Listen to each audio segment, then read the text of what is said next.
All right, U.S. President Donald Trump's surprise appearance in Asia has reignited global attention on resource security, and at the center of it all is iron ore. Trump's push for new iron ore deals with Australia and Japan comes amid rising tensions with China, with efforts to diversify access to the minerals that have become essential for advanced manufacturing, from electric vehicles to smartphones. And the agreements, which aim to lock partners into trading with the U.S., are a clear bid to reduce dependence on China ahead of a key meeting with its leader Xi Jinping. And these moves signal potential shift in global pricing power and also trade flows. So joining us via Google Meet is David, Staple Country Director for Singapore at Dezan Shira Associates, to unpack the implications of these developments. Perhaps you could start with David. We want to start with big headline. We see that former President Trump's presence at the ASEAN summit in Kuala Lumpur has reignited debates on resource security. He's pushing for new iron ore deals with Australia and Japan at the same time. So how do you interpret this move in the context of broader U.S. strategic interests in the region, please? Hi, Nabila. Thank you for having me. China is definitely the undisputed leader of the critical minerals supply chain, producing nearly 70% of the world's supply of rare earths, for example, and processing almost 90%. Which means China is importing these materials also from other countries and then refining them. So as the world's top miner and processor of rare earths, it has imposed increasingly stringent export controls on its refining technology. And now it's sending global manufacturers scrambling to secure alternatives for critical minerals. These are widely used in semiconductor chips, for example, electrical vehicles, military equipment. And Malaysia, for example, agreed on Sunday to refrain from banning or imposing quotas on exports to the US of critical minerals or of rare earth elements. And this fits a broader US de-risking agenda. The US wants to lock in raw material security with allied supply chains and dilute China's market power.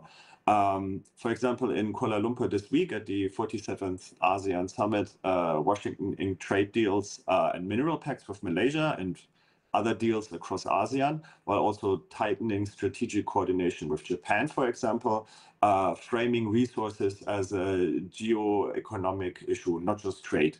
So expect more friendshoring. This will span iron ore, rare earths, and energy metals. And also, of course, currency and settlement experiments that reduce vulnerability in a tariff fight. Thank you so much, David, for that explanation. But now we want to shift to China, where we see Beijing has banned BHP iron ore cargoes and is pushing for UN-based settlements through the China Mineral Resources Group. So, David, how might this reshape global iron ore trade flows, and what could this mean for ASEAN economies as a whole? Excellent question. So just to clarify, like the China Mineral Resources Group, CMRG, is still buying iron ore from suppliers in Australia, for example, here, BHP. There is a freeze on certain types, but other grades seem still tradable, subject to permission from CMRG. So centralized buying, as CMRG is doing, plus a gradual push to RMB settlements, shifts the pricing leverage and could re-anchor some contracts away from dollar-only indices. In practice, expect more RMB-linked deals, stop-go purchasing, and more intermediate trading when curbs target specific grades of iron ore. That basically raises risk. For ASEAN, that means tighter hedging. So there needs to be some sort of hedging to account for this additional risk, and procurement agility rather than rerouting, because in the end, China does have a lot of buying power here. We see that Japan's recent investments in Australian iron ore projects like Mitsui's stake in Ministers North seem to fill a gap left by China. So in your opinion, David, is this a strategic hedge, and how might it influence ASEAN's trade positioning? It's a classic security of supply hedge. Mitsui and Itochu taking slices of BHP's Minister's North deposit. And earlier also they wrote a big check for Rhodes Ridge. This spreads dependency away from China while anchoring long-life access for Japan's steel sector. For ASEAN, it signals a tighter Japan-Australia logistics and strategic alignment.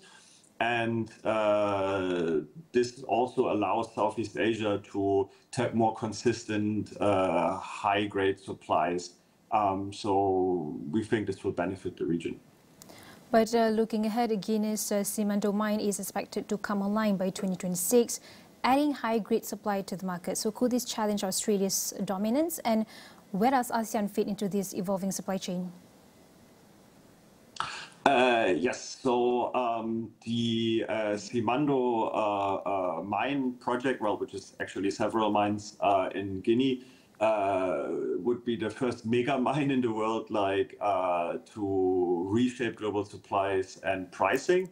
The inaugural shipment is expected to head to China because it is the world's top steel producer and consumer of over 70% of global seaborne iron ore. So the high-grade ore from Simandou, which will ramp up to 120 million tons per year later in this decade, will structurally loosen a market long dominated by other mines. That pressures lower-grade suppliers, narrows Australia's pricing power at the margin, and rewards mills for using 65% or more iron ore. So ASEAN's role, like we would expect more transshipment, blending, and feed arbitrage through Singapore and Malaysia, for example, and potentially also cheaper high-grade inputs for Vietnam and Thailand. Another thing we want to look at is on the ASEAN's new framework on supply chain efficiency and resilience, which emphasizes diversification and also digitalization at the same time. So how well positioned is ASEAN to absorb shocks from iron ore price volatility and geopolitical disruptions, David? I would say better than before. The framework pushes digitized customs, data sharing, and logistic bottleneck fixes. Malaysia's 2025 ASEAN chairmanship is pairing that with decarbonization and a steel sector roadmap. It won't eliminate price shocks, but it should cut dwell times, improve transparency, and make hedging more usable for SMEs. So as a next step, this playbook also needs to be implemented country by country, and it should be linked to green finance tools as well. That's an interesting perspective on ASEAN's preparedness. So building on that idea of adaptation, green steel and hydrogen-based DRI technologies are gaining traction in Southeast Asia. Do you see this as a genuine pivot towards sustainability or more of a tactical response to oversupply and geopolitical pressure? Both, really. Oversupply is forcing differentiation, and certain projects and Malaysia's Green Steel Roadmap show genuine structural movement, and the economy still hinge on gas cost and carbon pricing. So near-term mixes, so for example, gas with a rising hydrogen share, are pragmatic bridges than overnight leaps. You've mentioned you've touched on sustainability and also innovation, and that brings us to the policy front. So with Trump's tariffs and also China's retaliatory restrictions, which is escalating, what should ASEAN policymakers and investors should be watching most closely over the next 6 to 12 months, perhaps? So definitely tariffs. You have tariff timelines, for example. A lot of deals were penciled in during the ASEAN summit.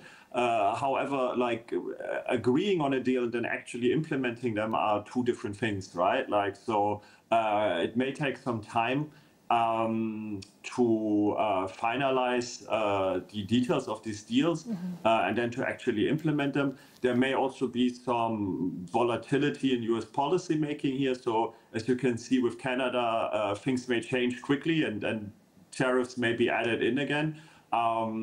Also, how the US deals with China should become more clear over the next 6 to 12 months in terms of tariffs, because this will have wider implications for the ASEAN region. So it remains interesting, and we have to see how tariffs play out over the next 6 to 12 months. Another interesting thing to watch, of course, is the critical minerals situation, with China, like I said, dominating the mining, but also the processing of rare earth minerals, and having put in place export control. So this will definitely lead to diversification that specifically ASEAN countries can benefit from. And the rest then will just depend on policies and any kind of events that we cannot yet account for. So we'll have to see. David, we have about 1 minute left. So briefly, do you believe ASEAN can actually maintain its neutrality and cohesion amid these competing pressures from the US and China and Japan, or are we witnessing the start of a deeper strategic realignment? I don't think we will see a deeper strategic realignment. ASEAN will keep functional neutrality, as it always has, and so far it has benefited the region. So we don't see any kind of reason for countries here to realign with one power or the other. It makes sense to deal with both and remain neutral. And we will see a lot of diversified FDI and investment, and to hedge against tariff stability, but also issue-based coalitions. So, for example, in terms of supply chain resilience, green steel standards, the US and Japan, for example, on tech and finance.